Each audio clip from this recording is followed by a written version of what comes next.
na Yanga leo wanazungumza hivyo, wanapata hiyo nguvu kwa sababu wameshachungulia hakuna kipengele kinachowabana.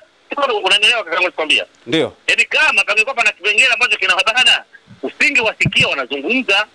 Maana yake wamepitia, wameona kwamba hakuna sehemu ambayo wao itawabana, na ndio maana waliamua kupeleka timu kiwanjani. Pangekuwa kama pana kipengele ambacho kinawabana, wasingefanya wanachokifanya. Naam, kama ambavyo mnafahamu, sakata la dabi ya Kariakoo bado linaendelea kwenye vichwa vya watu. Kila mmoja anajiuliza itakuwaje na nini ambacho kitafanyika mara baada ya bodi ya ligi kutangaza kusitisha ule mchezo, kwa maana kuailisha na kuja kupanga ratiba nyingine. Lakini kikubwa sana bado maswali ni mengi sana, hasa ni namna ambavyo upande wa Yanga wanaweza kuzungumza kwamba hawataweza kuingiza timu uwanjani hata kama bodi ya ligi itatangaza tena tarehe ya mchezo. Nini ambacho kitatokea? Tunazidi kuwatafuta wataalam, lakini hapa nimemtafuta Dominic Salamba, mchambuzi wa masuala ya mpira wa miguu, kuweza kutupa mtazamo wake juu ya hili, hata kile kitu ambacho kimetokea kwa namna moja ama nyingine, yeye amekipokea vipi, ni wapi ambapo kulikuwa na tatizo ambalo hata wakati mwingine lisitokee tena. Dominic Salamba, kama unanipata hapo ulipo? Ndio ndugu yangu. Bwana, karibu sana Like Media. Nakushukuru sana. Ya, swala la dabi limekuwa ni swala ambalo limeumiza sana vichwa vya watu. Hawajui hatima ya mwisho siku nini ambacho kitatokea. Kwa upande wa Yanga, wao walisema kwamba kabla hata ya mchezo, kabla ya taarifa kutoka bodi ya ligi kwa, lakini kauli ya bodi ya ligi ilitoka ya kuailisha mchezo huo, lakini Yanga wakapeleka kikosi uwanjani. Kwa upande wako ulipokeaje kile ambacho walikifanya Yanga kupeleka timu uwanjani wakati bodi ya ligi wao wamesema hakuna mchezo? Asubuhi Yanga ilikuwa iko wazi, kwa maana watu hao walikuwa na tiketi. Hata hao watu na ndugu yangu, hao watu ukiwaambia mechi ipo mwezi wa 5, hao watu utawashawishi vipi? Mtu atakuwa na nguvu gani ya kutoka Arusha, Mwanza, Mbeya afike kwenye mchezo ambao hauna security, mchezo ambao wakati wowote dakika yoyote unaweza ukaelishwa kwa sababu yeyote? Uone kama ni hatari kwa mpira wetu.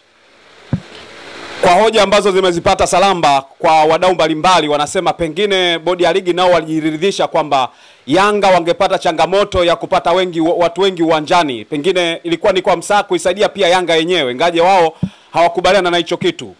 Brother, kitu ambacho kimetengenezewa kanuni kiamuliwe kwa kanuni. Sio wajinga ambao walikuwa wameweka hizo regulation, sio wajinga ambao walikuwa wameweka sheria, taratibu na kanuni. Kama kuna kanuni, wewe fuata kanuni tu. Kanuni inasemaje? Huyu amekosea hapa, adhabu yake ni hii. Na huyu anakosea hapa, adhabu yake ni ili wewe uendelee kuwa salama. Hata ndio fika tu ukaanza kutumia busara au maamuzi yako mengine, ndiko shida inapokwenda kuanza. Na ndio kuzungumza huko nyuma. Changamoto tulionayo ni kutaka kubalance. Vitu tunakaa, tunatengeneza wenyewe sheria, na hizo sheria mbalimbali, ikifika wakati wa kuweza kuzimplement unaanza kuangalia ninakwenda kumuimplementia nani. Hiyo changamoto kubwa sana. Kwa hiyo lazima tuweze kuwa tuweze kuwa stable, tuweze kuwa makini kisha kwamba kile tulichokubaliana tukiwa tuna akili timamu ndio tuweze kukifuata. Wao watakiwa waangalie tu, fine, Simba amezuiliwa, kanuni inasemaje? Fuata kanuni. Lakini ili baadaye, ndio kwa sababu hizi kanuni hawa vilabu wote ndio wawakilishi wa bodi ya ligi, nadhani unafahamu. Ndio. Na hata mwenyekiti wa bodi ya ligi maana yake ni miongoni mwa wenye viti wa vilabu. Ndio. Kwa hiyo mnachokwenda kukifuata sio wewe shirikisho wa bodi ya ligi, ni kitu ambacho wamekitengeneza wao wenyewe. Sio, unaelewa? Nakuelewa. Wewe ukienda kukiapply hakuna kukulaumu, kwa sababu wewe umetimiza matakwa ya kile ambacho wao wamekitengeneza. Sasa unapokwenda kufanya maamuzi mengine nje ya kanuni, watakuuliza kwamba umetumia kitu gani. Ingekuwa ni jambo la kawaida, tuweza kuona hapa, tulisikia hapa timu ya Dodoma Jiji walipata ajali, ndio? Ndio. Na walikuwa wana mechi na Simba, iliahirishwa. Ulisikia pale kwa makelele yote? Hakuna hata mtu aliyezungumza. Kwa sababu ile tukio hata mwenyewe ukiambiwa una haja na kanuni imeweka wazi pale. Sio, unanielewa? Nakuelewa. Kwa hapo hata mambo mengine ndani ya gharama mtu hawezi kulalamika, atuombei, imetokea ajali, timu inakwenda uwanjani, imetokea maafa kwa mfano, si ndio? Ndio. Utalalamikia kwamba mimi nirudishiwe yangu. Wakati unajua imetokea tukio. Jana Barcelona walikuwa na mchezo dhidi ya Osasuna.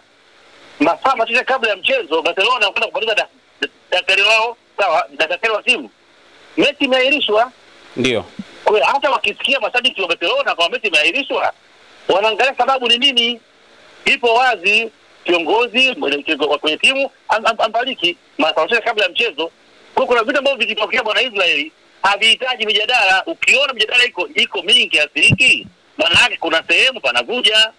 Kwa hiyo kwa kuweka sawasawa hapo bila kupindisha maneno, bodi ya ligi waliwaogopa Simba kuwafanyia maamuzi magumu. Manake ndio kusema hivyo. Mimi naweza kuzungumza ni kwamba hizi timu mbili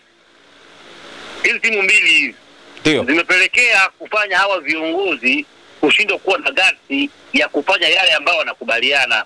Na hii kitu nilikuwa nakizungumza muda mrefu kwamba ifike hatua tuache kubalance. Sheria zimewekwa ili ziweze kutumika.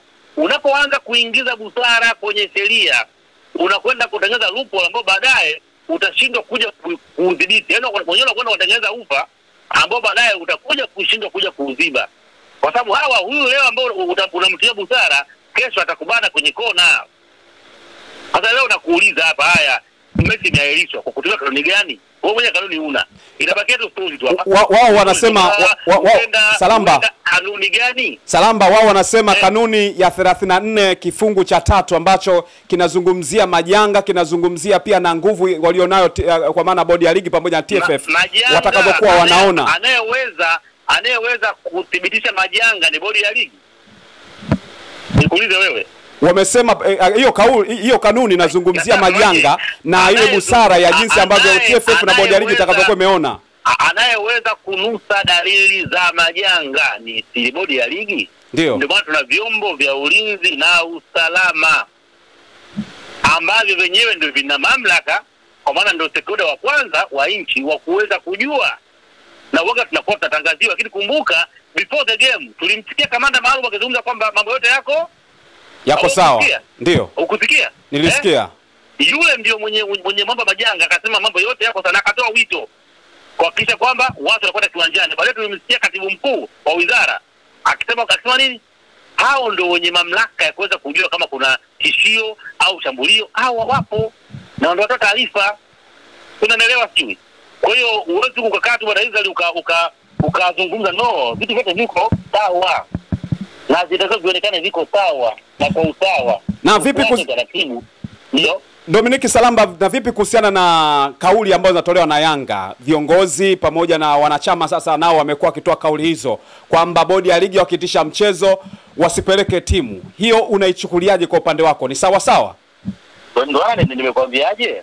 Ukisha kutengeneza mazingira ya kulegalega au kutoa loophole, unafanya watu wapate gati ya kufanya yale ambayo asubuhi milango ilikuwa iko wazi. Kwa maana watu hao walikuwa na tiketi. Hata hao watu na ndugu yangu, hao watu ukiwaambia mechi ipo mwezi wa 5, hao watu utawashawishi vipi? Mtu atakuwa na nguvu gani ya kutoka Arusha, Mwanza, Mbeya afike kwenye mchezo ambao hauna security, mchezo ambao wakati wowote dakika yoyote unaweza ukaahirishwa kwa sababu yeyote? Uone kama ni hatari kwa mpira wetu. Kwa hoja ambazo zimezipata Salamba kwa wadau mbalimbali, wanasema pengine bodi ya ligi nao walijiridhisha kwamba Yanga wangepata changamoto ya kupata watu wengi uwanjani, pengine ilikuwa ni kwa msaa kuisaidia pia Yanga yenyewe, ngaje wao hawakubaliana na hicho kitu. Brother, kitu ambacho kimetengenezewa kanuni kiamuliwe kwa kanuni. Sio wajinga ambao walikuwa wameweka hizo regulation. Sio wajinga ambao walikuwa wameweka sheria, taratibu na kanuni. Kama kuna kanuni, wewe fuata kanuni tu. Kanuni inasemaje? Huyu amekosea hapa, adhabu yake ni hii. Na huyu anakosea hapa, adhabu yake ni ili wewe uendelee kuwa salama. Hata ndio fika tu ukaanza kutumia busara au maamuzi yako mengine, ndiko shida inapokwenda kuanza. Na ndio kuzungumza huko nyuma. Changamoto tulionayo ni kutaka kubalance. Vitu tunakaa, tunatengeneza wenyewe sheria, na hizo sheria mbalimbali, ikifika wakati wa kuweza kuzimplement unaanza kuangalia ninakwenda kumuimplementia nani. Hiyo changamoto kubwa sana. Kwa hiyo lazima tuweze kuwa na tuweze kuwa stable, tuweze kuwa makini kisha kwamba kile tulichokubaliana tukiwa na akili timamu ndio tuweze kukifuata. Wao watakiwa waangalie tu, fine, Simba amezuiliwa, kanuni inasemaje? Fuata kanuni. Fuata kanuni.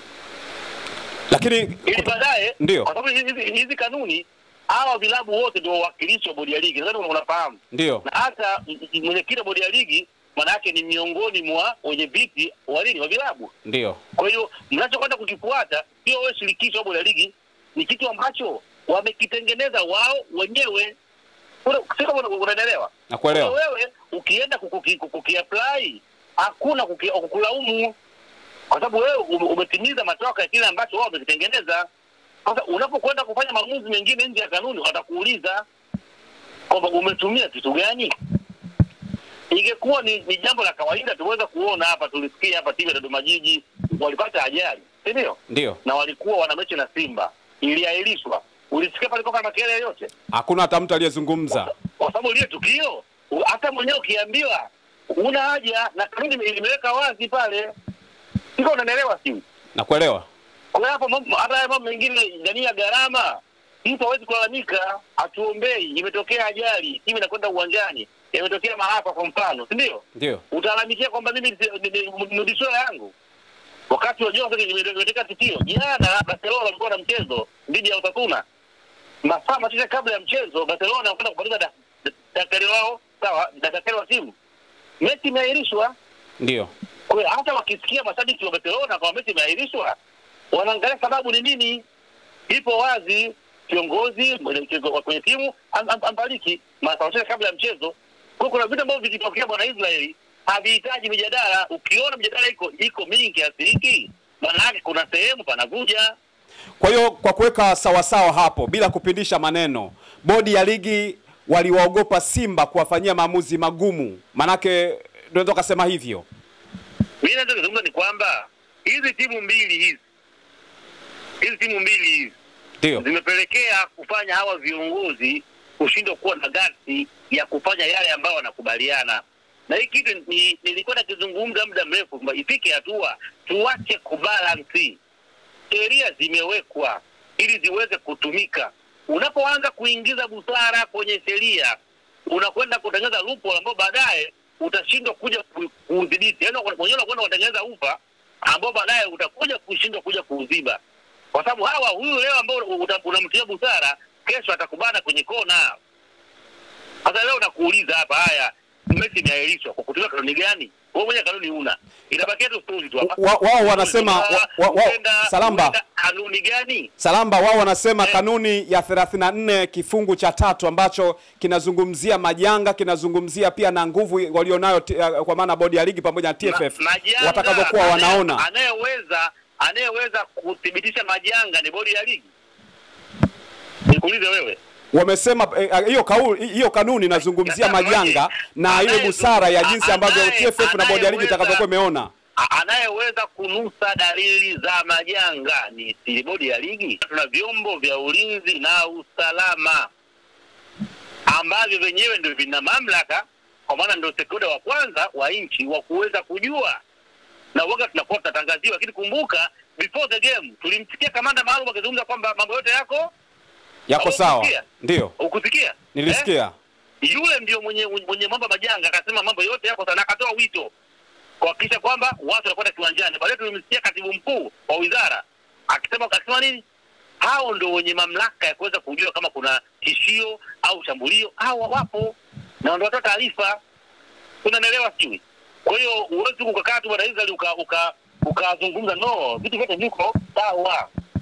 Na zitakavyoonekana viko sawa na kwa usawa. Na vipi taratibu? Ndio. Dominic Salamba, na vipi kuhusiana na kauli ambazo zinatolewa na Yanga? Viongozi pamoja na wanachama sasa nao wamekuwa wakitoa kauli hizo kwamba bodi ya ligi wakiitisha mchezo wasipeleke timu. Hiyo unaichukuliaje kwa upande wako? Ni sawa sawa? Ndio nimekwambiaje? Ukisha kutengeneza mazingira ya kulegalega au kutoa loophole, unafanya watu wapate gati ya kufanya yale ambayo wanayaona. Yanga leo wanazungumza hivyo, wanapata hiyo nguvu kwa sababu wameshachungulia hakuna kipengele kinachowabana. Unaelewa kama nilikwambia? Ndio. Yaani kama pangekuwa pana kipengele ambacho kinawabana, usingewasikia wanazungumza. Maana yake wamepitia, wameona kwamba hakuna sehemu ambayo wao itawabana, na ndio maana waliamua kupeleka timu kiwanjani. Pangekuwa kama pana kipengele ambacho kinawabana, wasingefanya wanachokifanya. Kwa hiyo matokeo yake tena utahama tena kwenye sheria, utakwenda kwenye busara ile ile sasa. Kwa hiyo itakuwa ni mwendo wa busara tu. Mtu akiona na excuse anafanya jambo, huwezi kuchukua sheria. Sawa eh? Unakwenda kwenye busara. Mtu anafanya jambo, huwezi kuchukua. Haya, tulishuhudia mechi ya Simba na Pamba Mwanza. Ndio? Ndio. Hazikutokea vurugu. Zilitokea vurugu na swala likaisha na Simba akafanya mazoezi. Baadaye mechi ya kuchezwa. Ilichezwa. Sasa, ndivyo vinatokea hivi vipo. Yaani ule justification ya ilikuwa ni mechi ambayo yenye pressure sana. Lakini Simba baadaye mechi alicheza.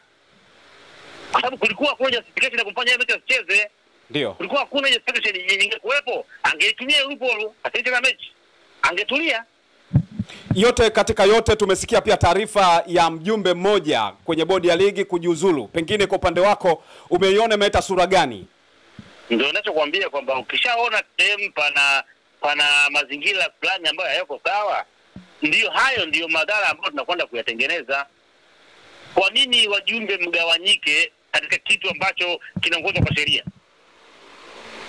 Unaelewa tu? Yaani kwa nini mgawanyike kwenye kitu ambacho kipo wazi kisheria? Yaani swala zima la kanuni limekaa wazi, limenyooka. Kwa nini kuna mambo tofauti? Maana kuna watu wanataka vitu viendeshwe kwa hisia, mapenzi, na kuna watu wanataka vitu viende kwa mujibu wa kanuni. Hata mkishitanganya, hamwezi kuelewana. Kwa sababu wewe utakuja unataka kutumia busara. Kama ndio amekosea lakini ya nini? Lakini ya nini? Atusaidie mpira. Ifike tu tuache mambo ya haya mapenzi yopitiliza, tuache kuwa mashabiki oya, tuache kuwa na mapenzi bila kufahamu mpira, tusimamie kwenye mchezo na mpira wenyewe. Tunatumia muda mwingi sana kutengeneza sifa ambazo hazina uhalisia, matokeo baadaye ndio haya sasa ambayo yanakwenda kutokea. Tusimamie uweledi, tusimamie ukweli kama kwa tuna matania dhati ya kutaka kusaidia huu mchezo. Mimi nazungumza kila siku. Lakini shida ni kwamba watu mnataka tu wakati mwingine kufurahisha upande fulani. Haitakiwi, haisaidii. Madhara yake ndio haya sasa. Dominic wametoka Kenya na sehemu nyingine mbalimbali. Kesho tena watu wao utawaambia waje tena. Ni ngumu sana. Sasa hapo sasa unajenga bwana Israel. Sasa tunafanyaje hapo? Kwa mtazamo wako Dominic Salamba, una mtazamo gani? Turudishe katika hali ya kawaida.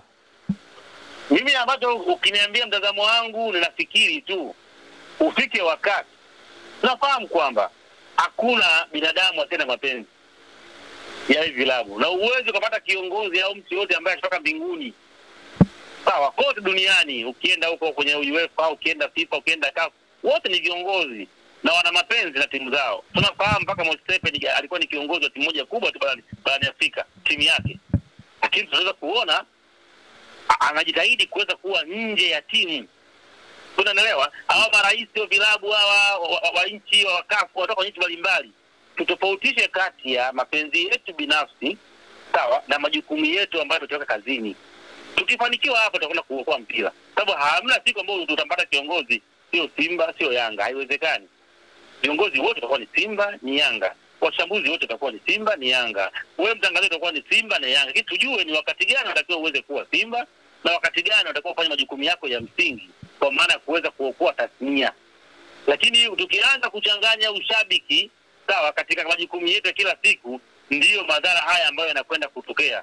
Tuangalia vitu katika skopu ndogo, ukitaka kubeba upande ambao hata wakati mwingine ulikuwa haustahili kubebeka. Kwa hiyo watu tusimame kwenye weledi. Ni weledi, tusilewe na nafasi ambayo unayo kaamini kwamba hakuna kulifanya kitu, lakini madhara ambayo yanakwenda kusababishwa ni mabaya sana, ambayo sio mazuri na yanakwenda kutuharibia ile taswira ambayo tumeitengeneza kwa muda mrefu. Kisha kwamba mpira wetu unapanda mpaka unapata mvuto kiasi hiki. Leo hii Afrika, dunia inakwenda kutuonaje wakiweza kusikia hizi scenario au zipita picha hizi? Baki jana almost Afrika nzima ilikuwa inajua kwamba kuna mechi kubwa ambayo itangazwa kwa muda mrefu sana. South Africa, mimi na rafiki zangu wako Egypt, wengine wako kwa Sweden na sehemu nyingine, walinipigia simu kuhusu mchezo. Sasa leo unawaambia nini? kwamba mechi ya kuchezeka. Sababu ni nini? Dabi ya 5 kwa ubora barani Afrika. Asante sana. Salamba, nikushukuru sana kwa kuungana nasi, angalau tumepata madini kutoka kwako. Nakushukuru pia ndugu yangu. Asante sana. Naam, nilikuwa nazungumza na Dominic Salamba, mchambuzi wa masuala ya kandanda hapa nchini Tanzania. Tumeweza kuzungumza mambo mengi sana. Bila shaka kuna kitu umekipata hapo ambacho utakichukua, tutaenda kukifanyia kazi. Mimi naitwa Lugano Israel. Asante sana.